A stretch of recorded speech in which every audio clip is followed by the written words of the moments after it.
പവിത്രം സീരിയലിന്റെ latest episode review ആണ് പറയുന്നത്. അങ്ങനെ എന്തൊക്കെ വന്നാലും വിക്രത്തിന്റെ കൂടെ തന്നെ നിൽക്കണമെന്നും ഏതൊരു പ്രതിസന്ധിയിലും കൂടെ ഉണ്ടാകുമെന്നും ശത്രുക്കളിൽ നിന്നും അവനെ രക്ഷിക്കാൻ താൻ എന്തും ചെയ്യുമെന്നും വേദ മനസ്സിലുറപ്പിക്കുന്നുണ്ട്.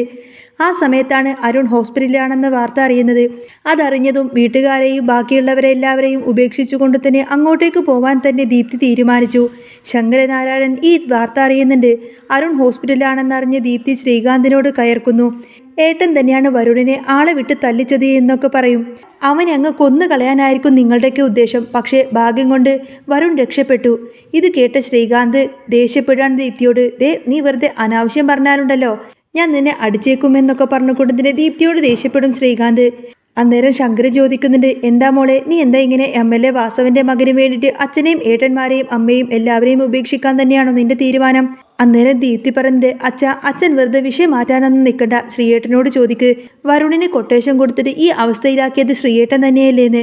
ശങ്കരൻ ദേഷ്യത്തോടെ ശ്രീകാന്തിനെ നോക്കുമ്പോൾ അവൻ പറയുന്നുണ്ട്, ഇവൾ പറയുന്നതൊന്നും വിശ്വസിക്കരുത്. ഞാൻ വരുണിനെ ഒന്നും ചെയ്തിട്ടില്ല.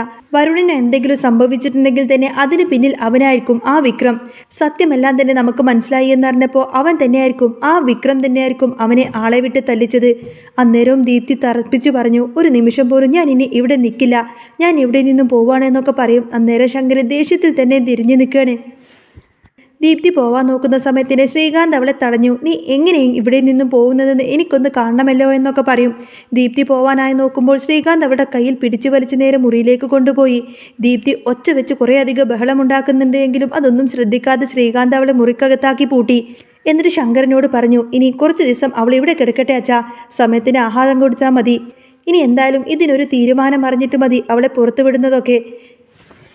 അങ്ങനെ ദീപ്തിയെ പൂട്ടിയിട്ടതിനു ശേഷം ദീപ്തിയുടെ കയ്യിൽ നിന്നും അവളുടെ ഫോണ് പിടിച്ചു വാങ്ങിക്കുന്നു.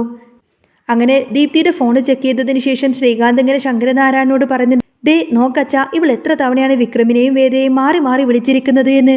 അങ്ങനെ വിക്രം തന്നെയായിരിക്കും ഇത് ചെയ്തിരിക്കുന്നത്. വിക്രം പിടിക്കപ്പെടുമെന്നറിഞ്ഞപ്പോൾ ദീപ്തി സത്യം പറയുമെന്ന് പേടിച്ചിട്ടാവും അവനെ ഒഴിവാക്കാൻ വേണ്ടി വിക്രം തന്നെ കൊട്ടേഷൻ കൊടുത്തത്. ഇത്രയും പറഞ്ഞിട്ട് ശ്രീകാന്ത് അവിടെ നിന്നും പോവാണ്. ശ്രീകാന്ത് പറഞ്ഞ കാര്യങ്ങളെല്ലാം അതുപോലെ തന്നെ വിശ്വസിച്ചിരിക്കട്ടെ ശങ്കരനാരായണൻ. പിന്നീട് വിക്രം അമ്പലത്തിൽ പോയിട്ട് മനമുരുകി തന്നെ പ്രാർത്ഥിക്കുന്നുണ്ട്. എല്ലാ പ്രശ്നങ്ങളും അവസാനിക്കാനും കുടുംബത്തിൽ സമാധാനമെല്ലാം തിരിച്ചു കിട്ടാനും വിക്രമിനോടുള്ള അച്ഛൻ്റെ വിരോധം മാറാനുമാണ് ആ കരഞ്ഞുള്ള പ്രാർത്ഥന. അതുപോലെ തന്നെ വിക്രമിന് വേദയോടുള്ള തെറ്റിദ്ധാരണ മാറാനും.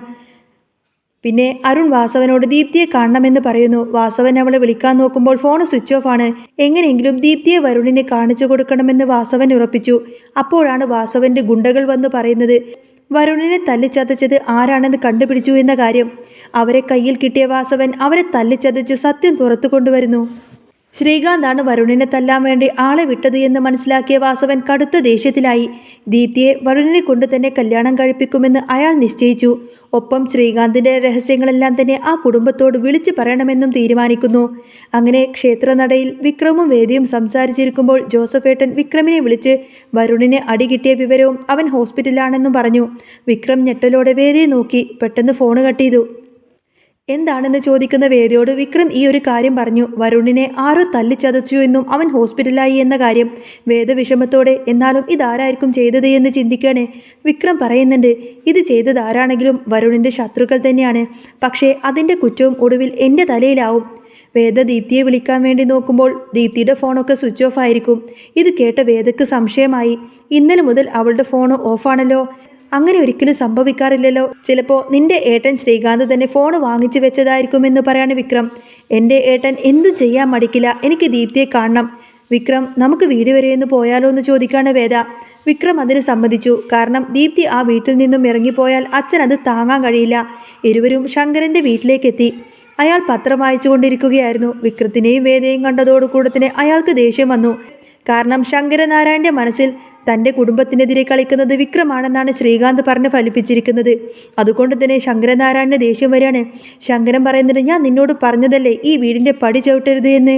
വേദ പറഞ്ഞു, ദീപ്തിയെ വിളിച്ചിട്ടൊന്നും കിട്ടുന്നില്ല, എനിക്ക് അവളെ ഒന്ന് കാണണം. പക്ഷേ ശങ്കരൻ വഴങ്ങുന്നില്ല.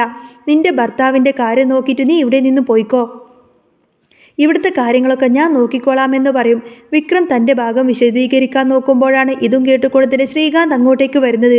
അവൻ വിക്രത്തെ ആട്ടിപ്പായിക്കുന്നു. അപ്പം തന്നെ വിക്രം പറഞ്ഞു, പോകാൻ തന്നെയാണോ വന്നത്? പക്ഷേ കൂടുതൽ ഞാൻ സംസാരിക്കാൻ നിന്നാൽ എനിക്കും ചിലത് പറയേണ്ടി വരും. ശ്രീകാന്തിൻ്റെ വഴിവിട്ട ബന്ധത്തെക്കുറിച്ച് വിക്രമിന് അറിയാമെന്ന് ഓർത്തുകൊണ്ട് തന്നെ അവൻ ഭയപ്പെട്ടു. ശങ്കരൻ ചോദിക്കുന്നത്, ശ്രീകാന്തിനെ കുറിച്ച് നിനക്ക് എന്താ പറയാനുള്ളത്? അവൻ ഈ കുടുംബത്തിന് ഒരു പേരുദോഷവും ഇതുവരെ വരുത്തിയിട്ടില്ല. അങ്ങനെ ഇവർ സംസാരിച്ചുകൊണ്ടിരിക്കുന്ന സമയത്താണ് MLA വാസവൻ അങ്ങോട്ടേക്ക് വരുന്നത്. ആഹാ, എല്ലാവരും ഇവിടെ ഉണ്ടല്ലോ എന്നൊക്കെ പറഞ്ഞുകൊണ്ടായിരിക്കും MLA വാസവൻ വണ്ടിയിൽ നിന്നും ഇറങ്ങുന്നത്. വേദ പറയുന്നുണ്ട്, തൻ്റെ വീട്ടിലേക്ക് തനിക്ക് വരാൻ ആരുടെയും അനുവാദം വേണ്ട എന്ന്. വാസവൻ പരിഹസിച്ചു. ഈ വീട്ടിൽ ആർക്കും വിക്രത്തിന് ഇഷ്ടമല്ലല്ലോ. തൻ്റെ മകൻ ഹോസ്പിറ്റലിലാണെന്നും ദീപ്തിയെ താൻ കൊണ്ടുപോവാൻ വന്നതാണ് എന്നും പറയാണ് വാസവൻ. എന്നാൽ ശങ്കരനാരായണൻ അതിനെ എതിർത്തു. അപ്പോഴാണ് വാസവൻ ആ ഒരു വലിയ ബോംബങ്ങ് പൊട്ടിക്കുന്നത്. വരുണിനെ ഈ അവസ്ഥയിലാക്കിയത് ദേ ഇവിടെ നിൽക്കുന്ന നിങ്ങളുടെ മകനാണ് ശ്രീകാന്താണെന്ന് പറയും. അന്നേരം ശങ്കരൻ അത് കേട്ട് ഞെട്ടിപ്പോയി. എന്നാൽ ശ്രീകാന്ത് അത് നിഷേധിക്കുമ്പോൾ വാസവൻ ഗുണ്ടകളുടെ കാര്യം പറയുന്നു. കൂടാതെ ശ്രീകാന്തിൻ്റെ വലിയൊരു രഹസ്യവും അയാൾ വെളിപ്പെടുത്തുന്നു. നിങ്ങളുടെ മകന് മറ്റൊരു സ്ത്രീയുമായിട്ട് ബന്ധമുണ്ട്. അവളെ ഒരു ഫ്ലാറ്റിൽ താമസിപ്പിച്ചിരിക്കുകയാണ് ഇവൻ. അതറിഞ്ഞാണ് അവളുടെ ഭർത്താവ് അവളെ ഉപേക്ഷിച്ചത്. മാന്യനായി നടക്കുന്ന ഇയാളുടെ തനി നിറം ഇതാണ്. ഇതൊക്കെ വിക്രത്തിനും അറിയാമായിരുന്നു. ഇതെല്ലാം കേട്ട് ശങ്കരനാരായണൻ ആകെ തകർന്നു പോയി. അത് കള്ളമാണെന്ന് ശ്രീകാന്ത് പറയുമ്പോഴും വാസവൻ തെളിവുകളെല്ലാം തന്നെ നിരത്തി. അപമാനം കൊണ്ട് തല കുനിച്ചു നിൽക്കുന്ന ശ്രീകാന്തിനെ ശങ്കരൻ മാറി മാറി തല്ലിയാണ്. നിന്നെ ഞാൻ അത്രക്കും വിശ്വസിച്ചല്ലോ എന്നൊക്കെ പറഞ്ഞുകൊണ്ട് തന്നെ ശങ്കരനാരായണൻ ഒടുവിൽ കരയാൻ തുടങ്ങി. വിക്രമാണ് ചതിയനെന്ന് നീ എന്നെ വിശ്വസിപ്പിച്ചു. പക്ഷേ വിക്രം തന്നെയാണ് ശരിയെന്ന് എനിക്കിപ്പോൾ മനസ്സിലായി. ഇത്രയും കാര്യങ്ങൾ അറിഞ്ഞിട്ടും കുടുംബം തകരാതിരിക്കാൻ വേണ്ടി അവൻ അത് ആരോടും പറഞ്ഞില്ലല്ലോ. തൻ്റെ തെറ്റ് തിരിച്ചറിയുന്ന ശങ്കരനാരായണൻ വിക്രമിൻ്റെ കൈകൾ ചേർത്ത് പിടിച്ചുകൊണ്ട് തന്നെ മാപ്പ് ചോദിക്കുന്നു. വേദയോടും വിക്രമിനോടും ക്ഷമ ചോദിച്ചുകൊണ്ട് തന്നെ അയാൾ അവരെ ചേർത്ത് പിടിച്ചു. അങ്ങനെ ശങ്കരനാരായണൻ വിക്രത്തിനെയും വേദയെയും നെഞ്ചോട് ചേർത്ത് പിടിക്കുമ്പോൾ ആ വീടിൻ്റെ നിശബ്ദത തകം കെട്ടി നിൽക്കുകയാണ്. ആ കണ്ണുനീരിൽ വർഷങ്ങളായുള്ള തെറ്റിദ്ധാരണകളും ദേഷ്യവും എല്ലാം അങ്ങ് അലിഞ്ഞ് ഇല്ലാതാകുന്നത് എല്ലാവരും കണ്ടു. പക്ഷേ തല്ല് കൊണ്ടതിൻ്റെ വേദനയേക്കാൾ എല്ലാവരുടെയും മുന്നിൽ നാണം കെട്ടതിൻ്റെ പകയിൽ ശ്രീകാന്ത് അപ്പോഴും പല്ലു ഞെരിച്ചു നിൽക്കുകയായിരുന്നു. വാസവൻ അവിടെ നിന്ന് പോകുന്നതിനു മുൻപേ തന്നെ ഒരു താക്കീത് കൂടി നൽകി. ശങ്കര, നീ നിന്റെ മകനെ തല്ലിയത് കൊണ്ട് എൻ്റെ പക തീരില്ല. ദീപ്തിയെ എൻ്റെ മരുമകളാക്കാൻ എനിക്കിപ്പോഴും താല്പര്യമുണ്ട്. പക്ഷേ ഈ ചതിയൻ കാണിച്ച പണിക്ക് നിയമത്തിൻ്റെ വഴിക്ക് തന്നെ ഞാൻ പോവും. അയാൾ പോയി കഴിഞ്ഞതും ശങ്കരൻ തളർന്നിരുന്നു.